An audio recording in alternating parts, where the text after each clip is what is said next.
Здравейте, здравейте от Черноморец, 22 септември 2025 година. Хубав слънчев ден. Тук-там се виждат все още хора по улиците. Амкъл заведението още работи. И хора на плажа, да. Плажът продължава. Чадъри, шезлонги. Все още има на плажа. Водата е леко хладна вече. Заведението за пици работи. Олимп работи.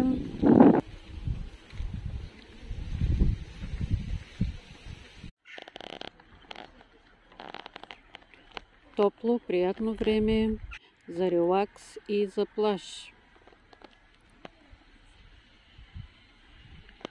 Може да се възползвате все още. Времето е хубаво. Биволите се виждат.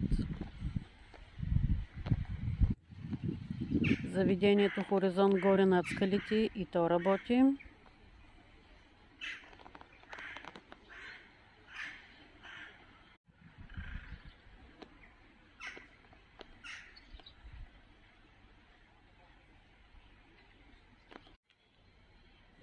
Но тук тези заведения, трите, не работят.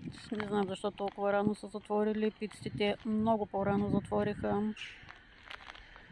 Хранителният магазин до плажа мисля, че все още работи. Там закуските не.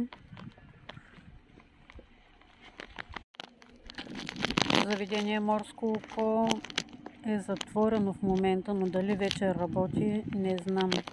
Иначе е обновено, хубаво. И сега да слеземе долу до плажът.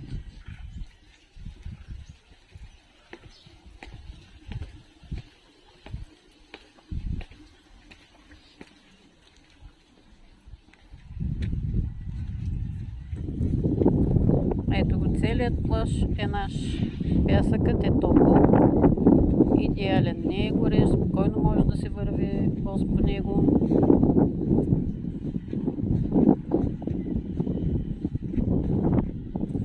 Морско око от тази страна на плажа.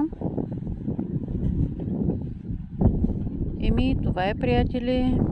Нека да се възползваме от хубавите слънчеви дни.